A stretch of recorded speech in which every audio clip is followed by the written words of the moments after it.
दोस्तों, जब से कांच का आविष्कार हुआ है तब से दुनिया का नक्शा ही बदल गया है। बड़ी बड़ी बिल्डिंगें हो या ऑफिस, उन सभी में कांच का बहुत ही बड़ा रोल है।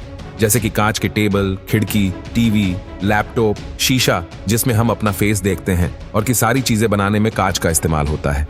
हमें कांच की हर एक चीज अच्छी लगती है, पर आखिर ये कांच बनाता कैसे है? इसमें कौन से मटेरियल का यूज किया जाता है और इसे हम घर पे कैसे बना सकते हैं? दोस्तों, आज यानी कि ग्लास मुख्यतः दो तरह का होता है, जिसमें पहला है सामान्य ग्लास और दूसरा स्पेशल पर्पस ग्लास।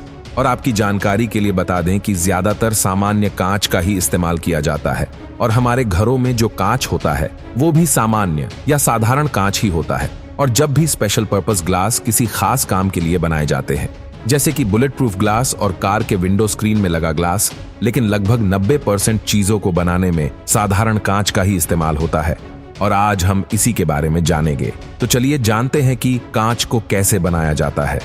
सबसे पहले आपको बता दूं कि साधारण कांच को बनाने में रेत या बालू का इस्तेमाल किया जाता है, लेकिन कांच को बनाने में किसी आम रेत का इस्तेमाल नहीं किया जाता, बल्कि ऐसी रेत को इस्तेमाल में लाया जाता है जिसमें सिलिका की मात्रा 99% तक होती है। कांच को बनाने के लिए कुछ चीजों की जरूरत होती है, जैसे कि चूना, सोडा और रेत।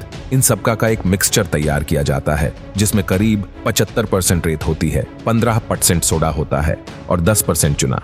फिर इसे एक मशीन के जरिए अच्छे से पीस लिया जाता है और इसमें पुराने कांच के टुकड़े भी मिलाए जाते हैं। फिर इसके बाद इस मिक्सचर को एक भट्टी में पिघलने के लिए डाल दिया जाता है। और आपको बता दूं कि इसके लिए एक ऐसी भट्टी होती है जिसका तापमान बहुत ज्यादा होता हो। इतने ज्यादा टेम्परेचर पर जो मिक्सचर इस भट्टी में डाला जाता है वो पिघल कर एक लिक्विड में बदल जाता है। और दोस्तों, यह पिघले हुए लिक्विड को एक जगह पर ढाल दिया जाता है, जिससे कि वो लिक्विड धीरे धीरे ठंडा हो जाता है और कांच में बदल जाता है। इसके बाद इस पिघले हुए कांच को जरूरत अनुसार किसी सांचे में या किसी सीट पर निकाला जाता है और फिर इसे ठंडा होने के लिए छोड़ दिया जाता है। तो इस तरह से कांच की अलग अलग चीजें बनाई जाती हैं। इसके अलावा आपने देखा होगा कि ग्लास की रंगों में भी देखने को मिलता है। तो ऐसा कैसे किया जाता है? अगर हम ग्लास में कोई और चीज बनाना चाहते हैं तो उस ग्लास के लिक्विड फॉर्म में जरूरत के अनुसार केमिकल्स मिला दिए जाते हैं और ऐसे बनाए जाते हैं रंगीन ग्लास।